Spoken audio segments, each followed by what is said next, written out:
الحمدللہ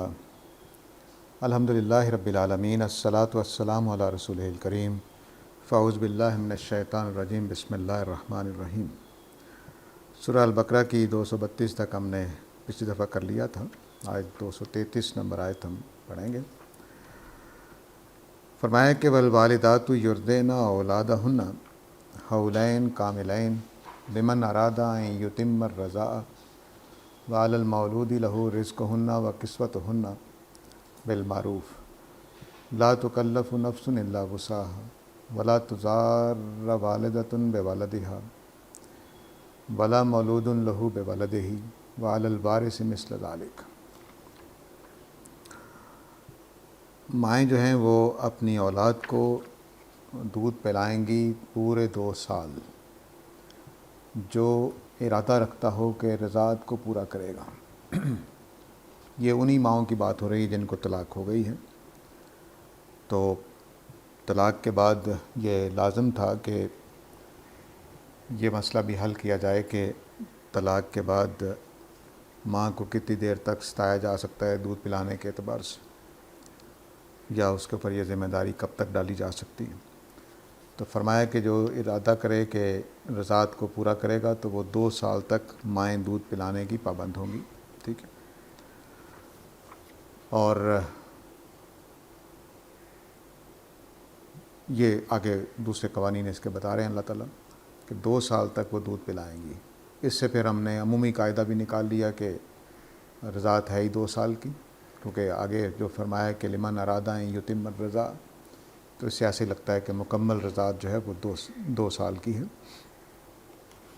تو 2 سال جو مائیں ہیں جن کو طلاق ہو گئی ہے وہ اپنے اس شوہر کے بچوں کو جس نے اس کو طلاق دے دی ہے اس کو 2 سال تک دودھ پلانے شریعت کے اعتبار سے پابند ہوگی، اگر ارادہ کیا جائے کہ پوری رضاعت کی جائے گی۔ یعنی یہ بھی ہو سکتا ہے کہ ارادہ پورا نہ کیا جائے، سوچا جائے کہ سال 6 مہینے کر لیتے ہیں، 2 مہینے کر لیتے ہیں، جو بھی ہے، جب ارادہ پورا ہے تو پھر 2 سال تک مکمل ہو جائے گا۔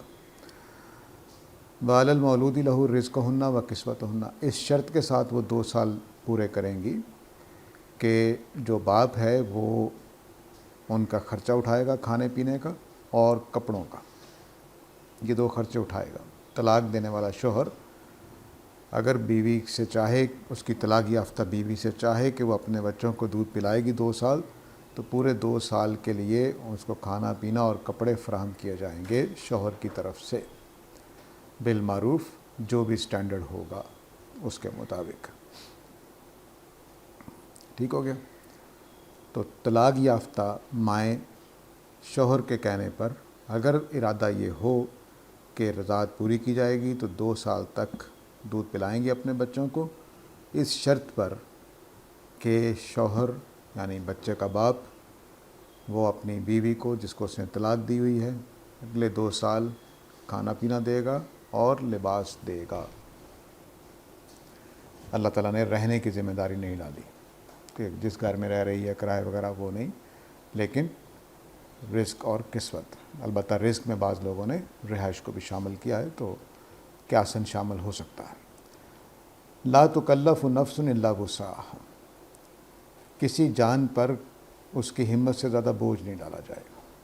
یعنی یہ خرچہ رزقہن اور کسوتہن یعنی کپڑوں کا اور کھانے پینے کا جو خرچہ ہے، یہ ایسا نہیں ہوگا کہ باپ کی ہمت سے زیادہ اس کے اوپر ڈال دیا جائے، جو اس کی کمائی کا معیار ہے اسی کے لحاظ سے اس کے اوپر یہ بوجھ ڈالا جائے گا۔ تو ایسا نہیں ہونا چاہیے کہ نہ ماں پر کوئی ایسا دباؤ ڈالا جائے جو اس کی ہمت سے باہر ہو، اور نہ مثال کے طور پر اس کی دوسری جگہ شادی ہو گئی ہے اور اب وہ رضاعت کو منقطع کرنا چاہتی ہے تو لازم نہیں ہے کہ زبردستی کی جائے، اس طرح کی چیزیں اس میں نہیں شامل ہوں گی۔ لا تضار والدۃ بولدہا، نہ والدہ کو نقصان پہنچایا جائے گا، تنگ کیا جائے گا بچے کی وجہ سے، ولا مولود لہ بولدہ، اور نہ باپ کو بچے کی وجہ سے تنگ کیا جائے گا۔ یعنی ایک بلیک میلنگ پوزیشن ہو جاتی ہے جب کسی کا بچہ ہو یا کسی ماں کا ہو یا کسی باپ کا ہو، تو اس صورتحال میں ان کو تنگ نہیں کیا جائے گا، نقصان پہنچانے کا، یعنی ان کو بچے کی وجہ سے جو جذبات ہیں ان کی بنیاد پر ان کو ستایا نہیں جائے گا۔ تو یہ تو ہو گیا شوہر کے اوپر جس نے طلاق دے دی ہے، یا باپ کے اوپر جس نے طلاق دے دی اپنی بیوی کو، اس کے اوپر کیا ذمہ داری ہے، اور طلاق یافتہ عورت پر اپنے بچوں کے لحاظ سے کیا ذمہ داری ہے، وہ اللہ تعالیٰ نے واضح کر دیا۔ تو قانون یہ بنا کہ رضاعت 2 سال کے لیے مکمل ہو جاتی ہے، 2 سال کے بعد ماں کو ستایا نہیں جائے گا، اور 2 سال کے بعد 2 سال کے لیے اگر طلاق کے بعد رضاعت کا معاملہ ہے تو طلاق شدہ بیوی کو کھانے اور پینے اور لباس کا خرچہ جو ہے وہ باپ اٹھائے گا، اور اس پورے عمل کے دوران دونوں فریق یعنی ماں بھی اور باپ بھی دونوں کو ہمت سے زیادہ ان پر بوجھ نہیں ڈالا جائے گا، اور نہ باپ کو نقصان پہنچایا جائے گا نہ ماں کو نقصان پہنچایا جائے گا۔ یہاں اللہ تعالیٰ نے والد کی بجائے والدہ کے لیے تو والدہ کا لفظ استعمال کیا ہے، لیکن باپ کے لیے مولود لہو کا لفظ استعمال کیا ہے۔ اس کے معنی یہ ہوتے ہیں کہ اللہ تعالیٰ تمام پہلوؤں کو سامنے رکھتے ہوئے کہ جس کی نسبت ہو گئی ہے اولاد کی طرف وہ والد ہے، والد کی نسبت سے جو بھی پیش نظر ہے وہ زیر بحث ہے یہاں پر۔ یہ دور جاہلیت کے زمانے سے ایک قانون تھا، اس کو اللہ تعالیٰ نے باقی رکھا ہے۔ وعلی الوارث مثل ذالک، اب فرض کر لیجئے کہ طلاق دینے کے ہفتے بعد جس نے طلاق دی ہے وہ فوت ہو گیا، تو اب اس کا کوئی وارث ہوگا، کوئی چچا، کوئی تایا، کوئی بھائی، کوئی بیٹا، تو یہ ساری ذمہ داری جو رضاعت کے اوپر بیان کی گئی ہے وہ وارث پہ آ جائے گی، یعنی جو بھی اس کا وارث ہے وہ اب خرچہ اٹھائے گا تاکہ مرنے والے آدمی کا جو بچہ ہے اس کی رضاعت مکمل ہو جائے۔ تو جو میت ہے یعنی شوہر جو ہے اس کے وارث پر یہ ذمہ داری آ جائے گی۔ ظاہر ہے کہ جب اگر ماں فوت ہو گئی ہے تو پھر رضاعت خود بخود منقطع ہو جائے گی، لیکن اگر باپ فوت ہو گیا ہے، مولود لہو فوت ہو گیا ہے، تو پھر جو بھی وارث بنے گا باپ کا، اس بچے کے باپ کا جس کو دودھ پلایا جا رہا ہے، وہ ذمہ داری لے لے گا اس خرچے کی، مثل ذالک، اسی طرح جس طرح سے باپ لے رہا تھا اسی طرح کی ذمہ داری ہو جائے گی۔ فَإِنْ أَرَادَا فِصَالًا عَنْ تَرَاضٍ مِّنْهُمَا وَتَشَاوُرٍ فَلَا جُنَاحَ عَلَيْهِمَا، تو فرمایا کہ اگر ان کا دونوں کا ارادہ ہو جائے، یعنی طلاق دینے والے شوہر اور طلاق یافتہ بیوی دونوں کا یہ ارادہ ہو جائے کہ دودھ پہلے بھی چھڑایا جا سکتا، اپنی مرضی سے دونوں کر رہے ہیں، جبر نہیں ہو رہا تو ٹھیک ہے، بتشاورن اور مشورے سے کر رہے ہیں تو فلا جناح علیہما، تو ان دونوں پر کوئی گناہ نہیں ہے۔ اب یہاں دین کی جو 2-3 چیزیں ہیں وہ سامنے رکھنی چاہیے۔ اسلام کے اندر اللہ تعالیٰ نے اس بات کو پسند نہیں کیا کہ ہم اجڑ پن کے طریقے پر اپنی مرضی سے کام کریں،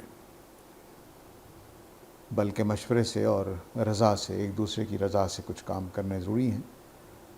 جہاں پہ اللہ تعالیٰ نے قانون بنا دیا ہے وہ تو یہاں دیکھیے دودھ پلانے کا معاملہ جو ہے وہ ایک دوسرے کی مرضی سے ہوگا، چھڑانے کا معاملہ بھی ایک دوسرے کی مرضی سے ہوگا۔ بعض اوقات مائیں دودھ چھڑانا نہیں چاہ رہی ہوتیں، شوہر مجبور کر رہے ہوتے ہیں، تو وہ دونوں کی رضا لازم ہے، اور اسی طرح سے مشورہ بھی لازم ہے۔ میں اگرچہ وہاں پہنچے نہیں ابھی ہم اس درس میں، لیکن سورہ شورى میں جو اللہ تعالیٰ نے حکم دیا ہے کہ امرہم شورى بینہم، اس کی روشنی میں کئی دفعہ پہلے بھی عرض کر چکا ہوں کہ مسلمانوں کا تمام کا تمام معاملات، گھر کے ہوں، کاروبار کے ہوں، جب ایک سے زیادہ لوگ کسی کام میں شریک ہو جائیں تو ان کو کام مشورے سے کرنا ہے، یہ فرض ہے، لازم ہے، کیونکہ اس کے لیے جو اللہ تعالیٰ کے الفاظ ہیں وہ یہ ہیں کہ امرہم شورى بینہم، ان کا معاملہ مشورے سے چلتا ہے۔ تو یہ ان لوگوں کی بات ہو رہی ہے جو ایمان لانے والے ہیں، نماز پڑھنے والے ہیں، روزہ رکھنے والے ہیں، ان کی بات ہو رہی ہے۔ تو گھر میں میاں بیوی ہیں، دو جیسے ہی اکٹھے ہوئے، دو کا گھر بن گیا ہے، اب وہ آپس میں مشورے سے رہیں گے۔ دو بھائیوں نے کاروبار میں شراکت کر لی ہے، اب باہمی مشورے سے چلیں گے، یہ لازم ہے۔ اسی کو اللہ تعالیٰ نے یہاں بیان کیا ہے کہ جب دودھ چھڑانے یا دودھ پلانے کا معاملہ ہے تو وہ بھی باہمی مشورے سے ہوگا۔ حالانکہ طلاق ہو گئی ہوئی ہے لیکن دونوں پارٹیز بیٹھ کر فیصلہ کریں گی کہ دودھ چھڑانا ہے کہ دودھ جاری رکھنا. تو یہ کام مشورے سے ہوگا، دونوں کی باہمی رضامندی سے ہوگا اور دونوں کے مشورے سے ہوگا. تو مشورے کو اپنی زندگیوں میں لازم کرنا چاہیے. یہ دینی فرائض میں سے ایک فریضہ ہے. ہمارے ہاں اس کو بالکل ہی اگنور کیا جاتا ہے. ایک دوسرے کا مشورہ لینا تو درکنار ہے، اگر کوئی دے بھی دے تو اس کو بھی پرواہ نہیں کی جاتی. ایسا نہیں ہونا چاہیے. اور باہمی مشورے سے مطلب یہ ہوتا ہے کہ ایک دوسرے کو بات بتائی جائے گی کہ نہیں یوں کرنا بہتر ہے، یوں کرنا بہتر ہے، اور پھر ایک دوسرے کے دلائل سنے جائیں، ایک دوسرے کی بات کو اہمیت دے کر ہمدردی کے ساتھ دیکھا جائے، تو جو بات زیادہ سوٹیبل لگے اس کے اوپر عمل کر لینا چاہیے.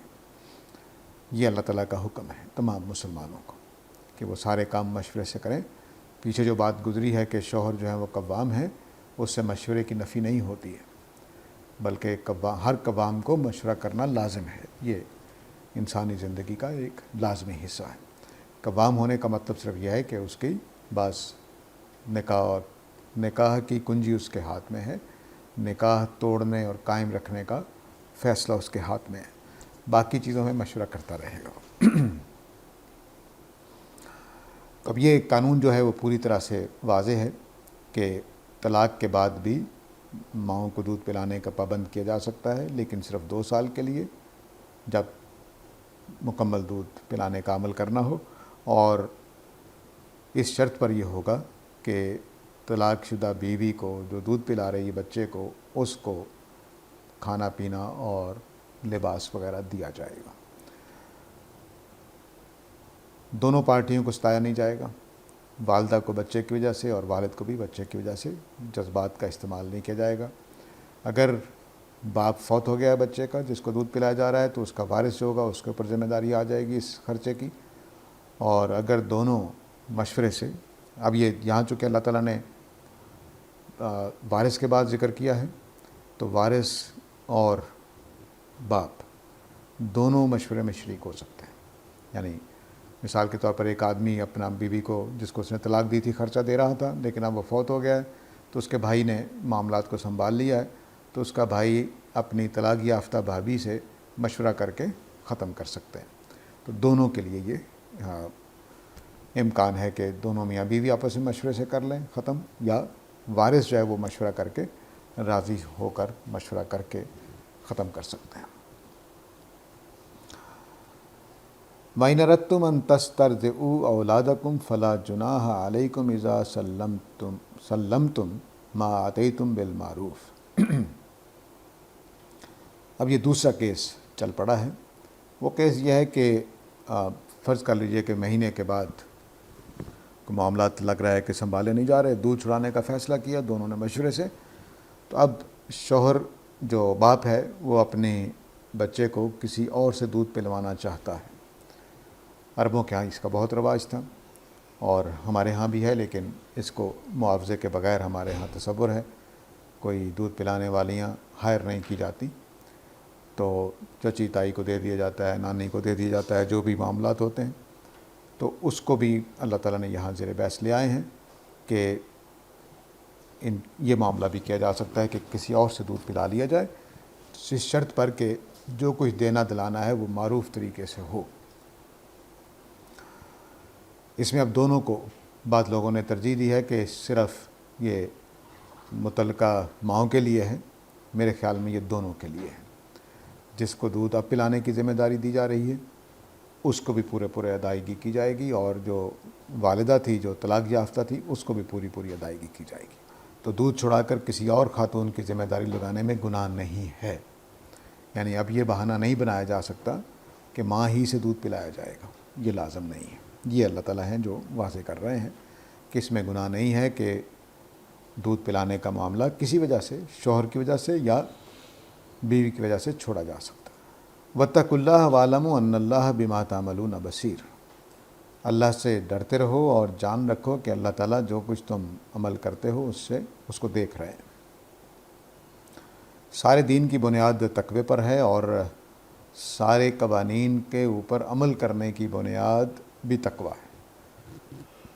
یعنی میں اسی وقت تک عمل کروں گا جب مجھے خدا کا خوف ہو. اگر خدا کا خوف نہیں ہے تو میں اپنی مرضی کروں گا. تو خدا کا خوف ہونا ضروری ہے، اس کے بغیر ہم بہت سارے کام نہیں کرتے۔ انجام کا ڈر جو ہوتا ہے وہی ہمارے لیے ایک مہمیز کا کام کرتا ہے کہ ہم نیکی پر قائم رہیں، اچھے عمل کرتے رہیں۔ تب اللہ تعالیٰ کہہ رہے ہیں کہ اپنی بیویوں کو تم نے ستانا نہیں ہے، اور بیویوں کو کہہ رہے ہیں کہ تم نے اپنے شوہروں کو ستانا نہیں ہے جنہوں نے طلاق دے دی ہے، اور نہ جس سے دودھ پلانے کے لیے ہائر کیا جا رہا ہے اس کو ستانا ہے، نہ جو دودھ پلانے کے لیے ہائر کی گئی ہے وہ اپنے اس آدمی کو ستائے جس کے بچے کو دودھ پلا رہی ہے۔ اس سارے عمل میں تقوی سے کام لینا ہے۔ یعنی یہاں پر 4 کردار ہیں، بلکہ 5 ہیں۔ طلاق دینے والا، عورت جس کو طلاق ہو گئی ہے، دودھ پلانے والی جو دوسری ماں نہیں ہے بلکہ کوئی اور ہے، اور بچہ جس کو دودھ پلایا جا رہا ہے۔ ان چاروں کے معاملے میں تقوی سے کام لینا ہے، کیونکہ اللہ تعالیٰ ہر چیز کو دیکھ رہے ہیں، جو کچھ تم کرتے ہو دیکھ رہے ہیں۔ اللہ تعالیٰ کا یہ جو جملہ ہوتا ہے یہ ہمیں آگاہ کرنے کے لیے، خبردار کرنے کے لیے ہوتا ہے۔ اس میں وعید بھی ہوتی ہے، یعنی دھمکی بھی ہوتی ہے، اور تسلی بھی ہوتی ہے کہ جو آدمی، مثال کے طور پر ایک شوہر نے ذمہ داری اٹھا لی خرچہ پورا کرنے کی، لیکن بیوی فرض کر لیجئے کہ اپنے بچے کو دودھ پلانے میں، یا یہ مسترضعہ جو ہے جو ہائر کی گئی ہے دودھ پلانے کے لیے، یہ کچھ ڈنڈی مار رہی، تو اللہ تعالیٰ کے ہاں اجر مل جائے گا، ان کو سزا مل جائے گی۔ تو جس کو اجر ملنا ہے اس کے لیے تسلی ہے، جس کو سزا ملنی ہے اس کے لیے اس میں وعید ہے، دھمکی ہے۔ تو اب یہ قانون اللہ تعالیٰ نے دودھ پلانے کا بالکل واضح کر دیا۔ آگے اسی پہلو سے ایک اور چیز زیر بحث آ گئی ہے، میاں بیوی کے جو کہ کیسز چل رہے ہیں، وہ نحیز سے بات شروع ہوئی تھی اور طلاق اور یہ ساری چیزیں زیر بحث آ گئیں۔ اب مرنے والے شوہر زیر بحث آ گئے۔ والذین یتوفون منکم ویذرون ازواجا یتربصن بانفسہن اربعۃ اشہر وعشرا، وہ لوگ جو فوت ہو جائیں اور اپنی بیویوں کو چھوڑ جائیں، ان عورتوں کو چاہیے کہ وہ اپنے آپ کو 4 مہینے 10 دن کے لیے روکے رکھیں۔ فَإِذَا بَلَغْنَ أَجَلَهُنَّ فَلَا جُنَاحَ عَلَيْكُمْ فِي مَا فَعَلْنَ فِي أَنفُسِهِنَّ، تو جب وہ اپنی اس مدت کو پورا کر لیں تو ان کے اوپر کوئی گناہ نہیں ہے جو وہ اپنے بارے میں فیصلہ کریں بھلے طریقے کے ساتھ۔ واللہ بما تعملون خبیر، اللہ تعالیٰ اس بات سے واقف ہے جو تم کرتے ہو۔ اب طلاق کی صورت میں بھی نکاح ختم ہوتا ہے اور وفات کی صورت میں بھی نکاح ختم ہوتا ہے۔ دونوں کے اندر اللہ نے عدت رکھی ہے، دونوں کی عدت میں مدت کا فرق رکھا ہے۔ اس مدت کے فرق کی 2 وجہ بتائی گئی ہیں۔ ایک سوگ ہے کہ شوہر فوت ہو گیا ہے تو سوگ کے لیے 1.5 مہینہ بڑھا دیا گیا ہے، اور دوسری وجہ یہ بتائی گئی ہے کہ اس میں چونکہ طلاق میں متعین دنوں میں طلاق دی جاتی ہے، کاؤنٹ کر کے، عدت کا حساب کر کے، اس لیے 3 حیض یا 3 مہینے رکھا گیا ہے۔ لیکن چونکہ یہ خدا کی طرف سے فیصلہ ہوتا ہے، نہ میاں کو پتہ ہوتا ہے نہ بیوی کو کہ کس دن فوت ہو جانا ہے، تو اس لیے اس کا ٹائم بڑھا دیا گیا ہے۔ 2 وجہ بتائی گئی ہیں۔ دونوں کو اکٹھا مان لیں تب بھی ٹھیک ہے، دونوں میں سے ایک مان لیں تب بھی ٹھیک ہے۔ ہمیں یہاں خود اللہ تعالیٰ نے وجہ نہیں بتائی، اور جب اللہ تعالیٰ کوئی وجہ نہیں بتاتے تو پھر خاموشی ہی بہتر ہے۔ اللہ تعالیٰ نے نہیں بتایا کہ میں کیوں بڑھا رہا ہوں وفات کی صورت میں، یہ واضح ہے کہ وفات کی وجہ سے بڑھائی جا رہی ہے، بس اتنی بات ہمیں پتہ ہے۔ لیکن وفات کی وجہ سے سوگ کی بنا پر، یا وفات کی وجہ سے اس لیے کہ وہ دن متعین نہیں ہے، وہ بتایا نہیں گیا۔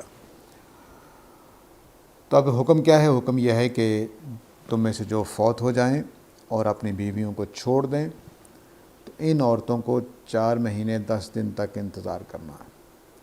پیچھے کہا تھا کہ 3 حیض تک انتظار کرنا ہے، اور جن کا حیض نہیں آ رہا ان کو 3 مہینے تک انتظار کرنا ہے۔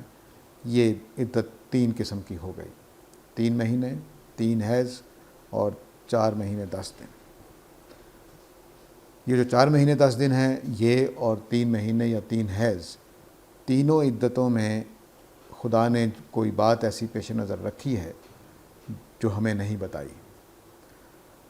اس کو لوگوں نے متعین کیا ہے کہ اصل میں رحم کا ہونے والی اولاد سے خالی ہونا ضروری ہے، تب شادی ہو سکتی ہے کسی اور جگہ۔ تو وہ بھی قرآن کے قرائن سے نکالا ہے.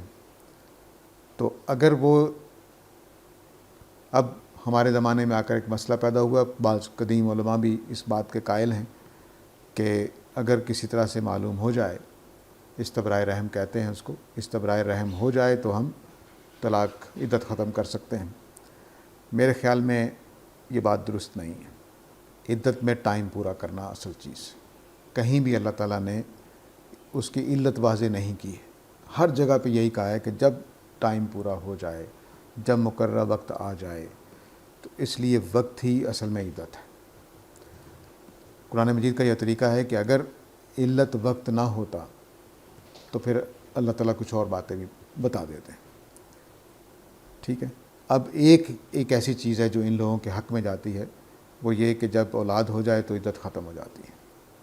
اولاد ہو جائے تو عدت ختم ہو جاتی ہے. اولاد ہونے کا عمل ایک ایسا وسیع عمل ہے کہ جس میں یہ معاملہ بالکل دوسری طرف چلا جاتا ہے. اس لیے اس پر عام حالات پر قیاس نہیں کرنا چاہیے. یہ قیاس درست قیاس نہیں ہوگا کہ ہم اولاد کے پیدا ہونے کو سادہ عدت کے اوپر قیاس کر سکیں، کیونکہ اس میں جو معاملات ہوتے ہیں وہ بالکل اور طرح کے معاملات ہیں، وہ یہاں پیش نظر یہاں پہ موجود نہیں ہوتے. تو 4 مہینے 10 دن بیوہ کی عدت ہے. عدت کے اندر کیا ہے؟ قرآن نے الفاظ فرمایا یتربصن بانفسہن، وہ اپنے آپ کو روکے رکھیں گی. کس بات سے روکے رکھیں گی یہ واضح نہیں کیا، لیکن اگلے جملے سے واضح ہو جاتا ہے. وہ یہ کہ فَإِذَا بَلَغْنَا أَجَلَهُنَّ فَلَا جُنَاحَ عَلَيْكُمْ فِي مَا فَعَلْنَا فِي أَنفُسِهِنَّ، کہ 4 مہینے جب پورے ہو جائیں، 4 مہینے 10 دن، تو پھر جو اپنے بارے میں کریں تم پر کوئی گناہ نہیں ہے. تو اس سے یہ بات واضح ہو رہی ہے کہ روک رکھنے کا مطلب یہ ہے کہ اس زمانے میں وہ دوسری جگہ نکاح نہیں کریں گی. تو عدت کی اصل معنی یہی ہے. عدت کے اصل معنی یہ ہیں کہ خواہ طلاق کے بعد یا وفات کے بعد، دونوں صورتوں میں عدت کا مطلب یہ ہے کہ طلاق یافتہ یا بیوہ کسی دوسری جگہ شادی نہیں کرے گی اس ٹائم پیریڈ کے اندر. عدت کے معنی اتنا ہی ہے. اب ہمارے ہاں بعض چیزیں سختی ہو جاتی ہے. ظاہر ہے کہ ایک قانون جب اپنی شکل میں آتا ہے اور کچھ پریکٹسز ہوتی ہیں تو ہمارے ہاں یہ کچھ سختی آ گئی کہ بیوہ جو ہے وہ اپنے گھر سے نہیں نکلے گی، وہ عزیزوں کے ہاں نہیں جائے گی، وہ کسی وفات پہ نہیں جا سکتی، وہ کسی خوشی میں نہیں جا سکتی، وہ کسی شادی پر نہیں جا سکتی. اس طرح کی کوئی چیز عدت کے اندر شامل نہیں ہے. وہ جا سکتی ہے، البتہ ایسی جگہوں پر نہیں جا سکتی جہاں اس کے ہاں ہونے والی اولاد پر تہمت لگنے کا ڈر. مثلا اپنے بھائی کے گھر جا سکتی ہے، اپنی والدہ کے گھر جا سکتی ہے. اسی طرح وہ کسی شادی میں جہاں سب لوگ گئے ہوئے ہیں سب کے سامنے شریک ہو سکتی ہے، لیکن کسی کزن کے ہاں یا کسی ایسے شخص کے ہاں جہاں نکاح کا معاملہ ہو سکتا ہے، ازدواجی معاملہ ہو سکتا ہے، وہاں پر وہ نہیں جائے گی. بس یہ پابندی ہوگی تاکہ جو ہونے والی اولاد ہے اس کی نسبت اپنے اصل باپ کی طرف تہمت نہ لگے اس کے اوپر. تو یہ عدت کے معنی صرف اتنے ہی ہیں. باقی پابندیاں ہم نے اپنے سماج کے اعتبار سے لگا رکھی ہوتی ہیں. مثلا ہندوستان میں وہ پتہ نہیں کتنی دیر تک سفید لباس پہننا ہے، رنگ دار لباس نہیں پہننا. ہم نے اس سے کچھ چیزیں لے کر اپنے ہاں سختی زیادہ کر دی ہے. ایک ہی سختی ہے کہ وہ شادی نہیں کریں گی اس عدت کے دوران، اور اپنی ہونے والی اولاد کے بارے میں شک و شبہ سے پالا تر رہنے کی کوشش کریں کہ وہ پتہ چلے کہ اس کے وفات یافتہ شوہری کی اولاد ہے. کسی کو اس میں شک نہ پڑے اور کوئی تہمت ان کے اوپر نہ آئے. اس کے بعد فرمایا کہ جب وہ اپنی عدت پوری کر لیں تو پھر ان کے اوپر گناہ نہیں، تمہارے اوپر کوئی گناہ نہیں ہے کہ جو وہ اپنے بارے میں فیصلہ کریں. اس سے ایک بات معلوم ہو رہی ہے کہ جو بیوہ ہے وہ اپنی شادی بیاہ کا معاملہ خود کر سکتی ہے. البتہ ہر سماج میں معاملات مختلف ہوتے ہیں، تو سماجی چیزوں کا سماجی پہلو سے لحاظ رکھنا ضروری ہوتا ہے. شرعی اعتبار سے یہ بات کافی ہے کہ کوئی خاتون اپنے بارے میں فیصلہ کر لے کہ میں نے فلاں جگہ شادی کرنی ہے. لیکن سماج کی جو پابندیاں ہوتی ہیں وہ اس لیے نہیں ہوتی کہ کوئی مسائل پیدا کرنے کے لیے ہوتی ہیں، وہ ایک ہارمنی کے ساتھ بغیر فتنے کے، بغیر کسی معاملے کو گڑبڑ کیے چلانے کے لیے ہوتی ہیں. تو ان کا لحاظ رکھا جائے تو ٹھیک ہے، اس کو شریعت روکے گی نہیں. لیکن بہرحال شریعت میں صرف اتنا مسئلہ ہے کہ وہ اب اپنا فیصلہ خود کر سکتی ہے، لیکن بالمعروف، جو سوسائٹی کے سٹینڈرڈز ہیں ان کا خیال رکھا جائے گا۔ اب سوسائٹی کے سٹینڈرڈز میں یہ شامل ہوتا ہے کہ بھئی بہن بھائیوں کے ذریعے سے، والدین کے ذریعے سے معاملہ ہو تو زیادہ بہتر ہے، وہ خفیہ ملاقاتیں نہ کرے، وہ چھپ چھپ کر نہ ملیں، وہ پیغام رسانی کوئی خطوط نہ لکھ رہے ہوں، کوئی اس طرح کی چیزیں نہ ہو رہی ہوں، یہ سارے پہلو اس کے اندر شامل ہو جائیں گے۔ یعنی جو معاشرے کا معروف ہے اس کے مطابق وہ اپنے فیصلے کو کر سکتی ہیں۔ واللہ بما تعملون خبیر، اور یہاں پر بھی وہی بات کہہ دی کہ اوپر پر آیا تھا کہ جو کچھ تم کر رہے ہو اس کو اللہ تعالیٰ دیکھتے ہیں، یہاں فرمایا کہ جو کچھ تم کرتے ہو اللہ تعالیٰ اس سے باخبر ہے۔ اب اس میں ظاہر ہے کہ قانون کا دوسرا پہلو سامنے آ گیا ہے۔ پہلے بات دودھ پلانے کی تھی، اس کے بعد وفات، شوہر اگر وفات پا جائے تو پھر عدت کیا ہے، اور اس عدت کے بعد ان کو کیا حق حاصل ہو جاتا ہے۔ اور اس میں کہا گیا کہ جو تم لوگ ہو تمہارے اوپر کوئی گناہ نہیں ہوگا جو وہ اپنے بارے میں فیصلہ کریں، یعنی تم سے ان کے بارے میں نہیں پوچھا جائے گا کہ وہ کسی جگہ شادی کر لیں یا اکیلے رہنے کا فیصلہ کریں، آپ کے اوپر کوئی گناہ نہیں ہے اس معاملے میں۔ تو یہ قوانین ہیں جو طلاق اور نکاح اور میاں بیوی کے معاملات کے بارے میں چل رہے ہیں۔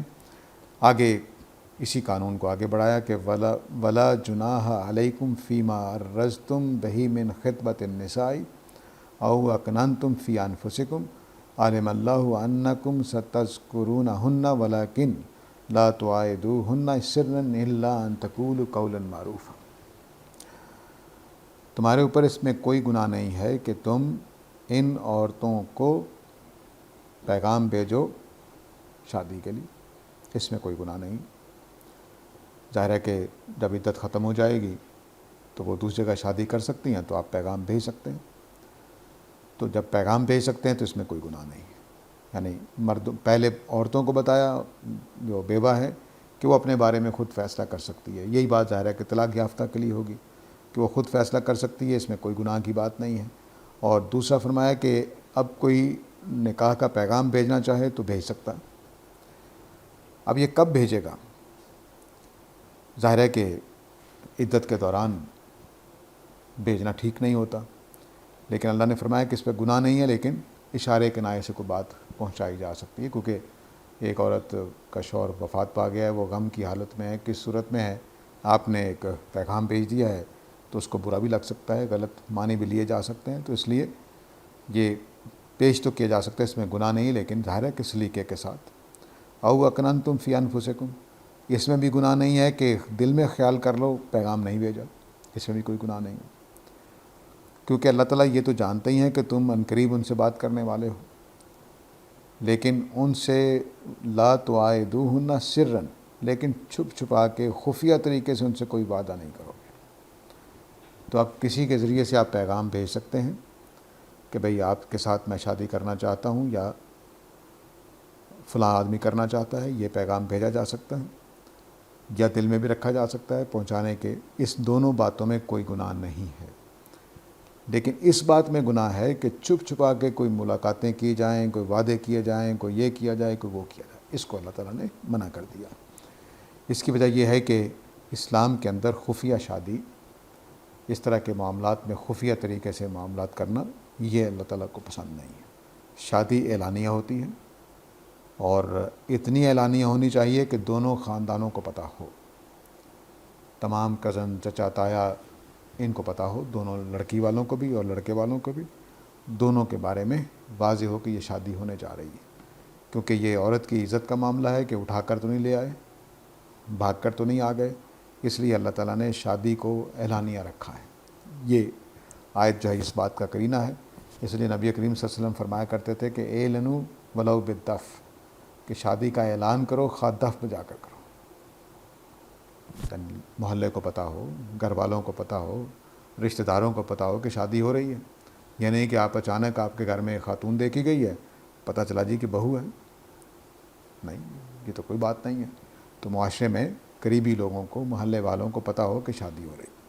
تو فرمایا کہ اللہ تعالیٰ جانتے ہیں جو کہ تم ان سے ذکر کرنے والے ہو، لیکن کوئی وعدے معاہدے نہ کرو خفیہ، الا ان تقولوا قولا معروفا، ہاں یہ ہو سکتا ہے کہ تم ان کے ساتھ بھلائی کی بات کرو، بھلے طریقے سے، یہ ہو سکتا ہے، لیکن چھپ چھپا کے رازداری اور اس طرح کے ملاقاتیں اور اس طرح کی چیزیں نہیں ہونی چاہیے۔ ہمارے معاشرے میں بعض پابندیاں ایسی ہیں کہ جو خرابی پیدا کرتی ہیں، اور بعض پابندیاں ایسی ہیں کہ جو ہمارے معاشرے میں اچھائیاں پیدا کرتی ہیں۔ جو چیزیں تنگی پیدا کرنے والی ہیں اور فتنہ پیدا کرنے والی ہیں ان کو آہستہ آہستہ ختم کر دینا چاہیے۔ ان میں سے ایک یہ ہے کہ بیوہ عورت جو ہے وہ دوسری شادی نہیں کر سکتی۔ یہ غلط ہمارے ہاں کا رواج ہے، اس کو ختم ہونا چاہیے۔ قرآن مجید میں عدت کے دوران میں تو منع کیا گیا ہے، لیکن عدت کے بعد ہر عورت بیوہ جو ہے وہ دوسری شادی کر سکتی ہے۔ اس میں کوئی گناہ کی بات نہیں ہے، کوئی غیرت کا مسئلہ نہیں ہے، کوئی بے حیائی کی بات نہیں ہے۔ یہ خدا کا فیصلہ ہے۔ اگر اللہ تعالیٰ نے اس کو جائز قرار دے دیا ہے تو ہم اس کو ناجائز کیسے کہہ سکتے ہیں؟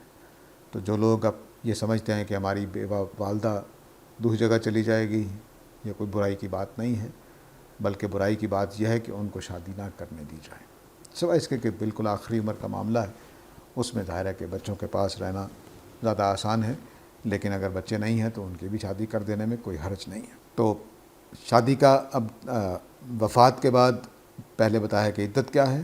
اس عدت کے دوران میں شادی نہیں ہوگی۔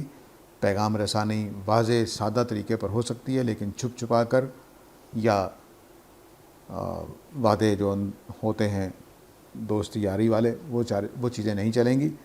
معروف طریقے سے، اچھے طریقے سے، سلیقے کے ساتھ سادہ سا پیغام پہنچا دیا جائے گا۔ یہ لازم ہے اللہ تعالیٰ کی طرف سے۔ اس میں آگے فرمایا کہ وَلَا تَعْزِمُوا عُقْدَةَ النِّكَاحِ حَتَّى يَبْلُغَ الْكِتَابُ أَجَلَهُ، البتہ تم نکاح کرنے کا عزم نہیں کرو گے یہاں تک کہ عدت پوری نہ ہو جائے، جب قانون اپنی مدت کو نہ پہنچ جائے۔ لغوی ترجمہ ہوگا جب قانون اپنی مدت کو نہ پہنچ جائے، یعنی وفات کی صورت میں 4 مہینے 10 دن، اور ولادت کی صورت میں ولادت کے ساتھ ہی، اور حیض کی صورت میں 3 حیض، اور حیض نہ آنے کی صورت میں 3 ماہ تک جو طلاق کا قانون ہے، اس میں شادی نہیں کی جائے گی۔ یہ ٹائم گزرنے کے بعد شادی کر سکتے ہو، اس کے دوران نکاح نہیں ہو سکتا۔ اب یہ بات واضح ہے بالکل کہ عدت کے دوران میں نکاح نہیں کیا جا سکتا اور خفیہ قول قرار بھی نہیں کیا جا سکتا۔ یہ دونوں چیزیں اس عنایت میں واضح کر دی گئی ہیں، لیکن پیغام بھیج دینے کو اللہ تعالیٰ نے منع نہیں کیا۔ کسی کے ذریعے سے اگر آپ نے پیغام بھیج دیا ہے کوئی مسئلہ نہیں ہے، یا دل میں چھپائے رکھا ہے پیغام کسی کو نہیں دیا تب بھی کوئی گناہ نہیں ہے، لیکن چھپ چھپا کر ملاقاتیں کرنا، پیغام دینا، وعدے لینا کہ تم مجھ سے کرو گی، یہ ہوگا وہ، یہ بالکل ناجائز ہے، کیونکہ اس دوران میں بیوہ ایک غم کی حالت میں ہے اور آپ جا کے اس کو، اور وہ کسی چکر میں آ سکتی ہے، تو یہ بات بالکل غلط ہے۔ معروف طریقہ ہی اختیار کرنا چاہیے۔ معروف طریقے کا مطلب ہے کہ جو معاشرے کا پاکیزہ طریقہ ہے، معاشرے کا چلتا ہوا دستور ہے، معاشرے میں اس کو پسندیدہ نگاہ سے دیکھا جاتا ہے۔ اگر کسی معاشرے میں کسی عمل کو پسندیدہ نگاہ سے نہیں دیکھا جاتا تو اس سے گریز کرنا چاہیے، اور کسی دوسرے معاشرے میں ہو سکتا ہے وہ پسندیدہ عمل دیکھا جا رہا ہو۔ تو ہر معاشرے میں کچھ چیزیں معروف ہوتی ہیں، کچھ غیر معروف ہوتی ہیں۔ تو ہمارے معاشرے میں جو اچھے طریقے مانے جاتے ہیں اس کے مطابق ہی یہ سارا کچھ ہونا چاہیے۔ اور اس دورہ میں نکاح بالکل نہیں کیا جائے گا۔ یعنی ایک ہے کہ یہاں اللہ تعالیٰ نے عقدہ کا لفظ بولا ہے۔ عقدہ کا چونکہ خالی نکاح بولنے میں 2 مطلب ہوتے ہیں عربی زبان میں۔ نکاح جو ہم پاکستان میں اردو میں کہتے ہیں نکاح ہو گیا ان کا، یعنی مولوی صاحب آئے اور 2 گواہوں کی موجودگی میں وہ لکھت پڑھت ہو گئی اور خطبہ مسنونہ ہو گیا، اس کو بھی نکاح کہتے ہیں، اور ازدواجی تعلق کو بھی نکاح کہتے ہیں۔ تو یہاں اللہ تعالیٰ نے عقدہ بول کر کہا کہ نکاح پڑھوانا بھی نہیں ہے، اس عدت کے دوران نکاح پڑھا بھی نہیں جائے گا۔ ٹھیک ہو گیا؟ تو عدت کے دوران میں نکاح پڑھنا بھی منع ہے، وہ بھی عدت پوری ہونے کے بعد ہوگا۔ عدت تینوں عدتیں میں نے بتا دیں قرآن مجید کی روشنی میں، اور یہ بتا دیا کہ اس عدت کے دوران سادہ طریقے سے پیغام تو بھیجا جا سکتا ہے کسی کے ذریعے سے، دل میں بھی ارادہ باندھا جا سکتا ہے، کوئی مسئلہ نہیں ہے، لیکن چھپ چھپا کے باتیں کرنا، وعدے لینا، زبردستی منوانے کی کوشش کرنا، ان کو مجبور کرنا کہ بعد میں عدت ختم ہونے کے بعد مجھ سے نکاح ہوگا، یہ سب ناجائز۔ تو آئے 2 میں سارا کچھ شامل ہے۔ وعدہ کرنا، دھمکانا، ڈرانا، ان سے چھپ چھپا کے ملاقاتیں کرنا، اپنے پیمانے میں اتارنے کی کوشش کرنا، یہ سب منع ہو جائے گا۔ وَاعْلَمُوا أَنَّ اللَّهَ يَعْلَمُ مَا فِي أَنفُسِكُمْ فَاحْذَرُوهُ، جان رکھو کہ اللہ تعالیٰ ان باتوں کو بھی جانتے ہیں جو تمہارے دلوں میں ہیں، اس لیے بچ کے رہو، اللہ سے چکنے رہو، اللہ تعالیٰ پکڑ نہ لے۔ اب یہ جو ساری باتیں ہیں، اس میں جنس کا جذبہ جس کی وجہ سے لوگ شادی کرتے ہیں، اور پھر میاں بیوی کا ساتھ، جو نفسیاتی ضرورتیں ہیں، جسمانی ضرورتیں ہیں، ایک ساتھی کی ضرورت ہے، ایک مودت اور محبت کی ضرورت ہے، ایک سماج کے لیے ایک ساتھ چلنے والے ایک ہمراہی کی ضرورت ہے، یہ ساری چیزیں جو ہیں انسانوں کو مجبور کرتی ہیں شادی کے عمل پر۔ ظاہر ہے کہ یہ ہمارے خدا نے جب ہمیں جیسا بنایا ہے اس میں شادی کی ایک اہمیت ہے۔ اس شادی کو خراب کرنے والی اور معاشرے میں جو اچھا چلن ہے اس کو خراب کرنے والی چیزوں میں سب سے بڑی چیز یہی جذبہ ہے۔ مرد و عورت میں باہمی کشش اتنی زیادہ رکھی گئی ہے کہ یہ انسانوں کے لیے فتنے کا باعث بن جاتی ہے۔ تو یہ قوانین اس لیے دیے گئے، یہ کوئی قید خانے کی بات نہیں ہے، بلکہ ہر جذبے کو ریگولیٹ کرنے کے لیے قوانین بنائے جاتے ہیں۔ اسی طرح سے اس جذبے کو بھی ریگولیٹ کرنے کے لیے اللہ تعالیٰ نے یہ قوانین دے دیے ہیں، تاکہ ایک دائرہ تحفظ کا، ایک دائرہ قانون کا، جس میں لوگ ایک دوسرے کے ساتھ معاملات کو سمجھیں اور دیکھیں اور اپنے آپ کو درست رکھیں، یہ اللہ تعالیٰ نے قوانین دے دیے ہیں۔ وَاعْلَمُوا أَنَّ اللَّهَ غَفُورٌ حَلِيمٌ، جان رکھو کہ اللہ تعالیٰ غفور ہیں اور حلیم ہیں۔ غفور کے معنی معاف کر دینے کے ہیں، اور حلیم کے معنی بردبار کے ہیں۔ اس میں غفور کے اندر ایک اور طرح کی بشارت ہے، اور حلیم کے اندر ایک اور طرح کی بشارت ہے۔ غفور کے اندر یہ بشارت ہے کہ اللہ تعالیٰ گناہوں کو معاف کرنے والا ہے، اگر تم اپنی کوشش کی حد تک ان قوانین کی پابندی کرو گے تو اللہ تعالیٰ لغزشوں کو معاف کر دے گا۔ اور حلیم کے معنی یہ ہیں کہ اللہ تعالیٰ بردبار ہیں، چیزوں کو سمجھتے ہیں، تمہاری کمزوریوں کو بھی سمجھتے ہیں، تمہاری طاقتوں کو بھی سمجھتے ہیں، تو اس لیے ان ساری چیزوں کا لحاظ کر کے تمہارے ساتھ معاملہ کریں گے۔ تو بہرحال قانون سخت ہے، اس میں کوئی چیز ایسا نہیں ہے کہ اللہ تعالیٰ نے واضح کرنے میں کوئی کمزوری چھوڑی ہو، ہر پہلو سے پوری طرح سے بات واضح کر دی گئی ہے کہ وفات کی صورت میں، طلاق کی صورت میں کیا عدت ہوگی، کن آداب کا خیال رکھنا ہے، عدت کے دوران میں نکاح کا پیغام کیسے بھیجنا ہے، دل میں کیوں چھپانا ہے اگر تو اس کا کیا معاملہ ہے۔ البتہ چھپ چھپا کے وعدے، وعید، ڈرانا، دھمکانا، اب قائل کرنے کی کوشش کرنا، یہ عدت کے دوران بالکل ناجائز ہے، اور اگر کوئی بات کہی جائے گی تو بھلے طریقے سے بھلائی کی بات کہی جائے گی، بس اس سے زیادہ کچھ نہیں ہے۔ اور عدت کے دوران میں نکاح پڑھایا بھی نہیں جائے گا۔ نکاح کر کے رخصتی کرنا تو الگ بات ہے، نکاح پڑھایا بھی نہیں جائے گا۔ اس وقت نکاح پڑھایا جائے گا جب عدت پوری ہو جائے گی۔ اور فرمایا کہ جان لو کہ اللہ تعالیٰ جانتا ہے جو کچھ تمہارے دلوں میں ہے۔ اب اس میں جو فریب کرنے کی کوشش کرو گے، لوگوں کو دھوکہ دینے کی کوشش کرو گے، عدت کی تاریخ میں ہیر پھیر کرو گے، یہ سب اللہ تعالیٰ جانتے ہیں۔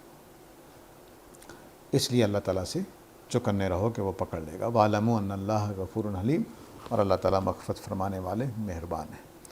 تو آج کا جو قانون ہے، اب ٹائم بھی ہونے والا ہے اور میرا خیال مغرب کا وقت بھی ہو گیا ہے، تو قانون کو میں مختصر طور پر بیان کر دیتا ہوں جو آج ہم نے چیزیں پڑھی ہیں۔ پہلی چیز یہ پڑھی ہے رضاعت کا مسئلہ، اس کے قوانین اللہ تعالیٰ نے دیے کہ دودھ پلانے کی ذمہ داری کیا ہے، کتنی دیر تک ہوگی، کتنا اس کا جو معاوضہ دینا ہے وہ کیا ہے، اور دودھ چھڑایا بھی جا سکتا ہے، کسی اور خاتون سے پلایا جا سکتا ہے، اس میں کوئی گناہ نہیں ہے، لیکن لین دین کھرا ہونا چاہیے۔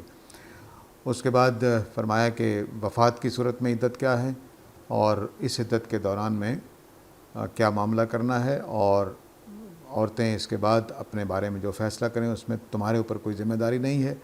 اس کے بعد فرمایا کہ عدت کے دوران میں پیغام کسی کے ذریعے سے بھیجا جا سکتا ہے، اور دل میں بھی بات چھپائی جا سکتی ہے کہ میں عدت کے بعد اس خاتون سے شادی کرنا چاہتا ہوں، اس میں کوئی گناہ نہیں ہے۔ البتہ یہ چھپ چھپا کے اعلانیہ طور چھپ چھپا کے دباؤ ڈالنا، بات قائل کرنے کی کوشش کرنا، وعدے لینا، یہ ناجائز ہو جائے گا۔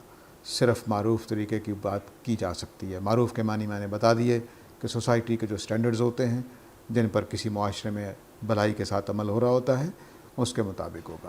اس عدت کے دوران میں نکاح پڑھایا نہیں جا سکتا، یہ ناجائز ہے، اور اس سارے قانون کے اندر کوئی ایسی گڑبڑ نہیں ہونی چاہیے کہ جو چھپ چھپا کر لوگوں کو کچھ اور بتانا، حقیقت میں کچھ اور ہونا، عدت چھپا لینا، ہونے والے بچے کو چھپا لینا، یہ ساری باتیں کرنا غلط ہے۔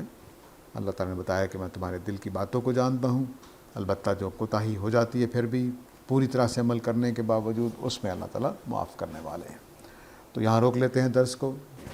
وآخر دعوانا الحمدللہ۔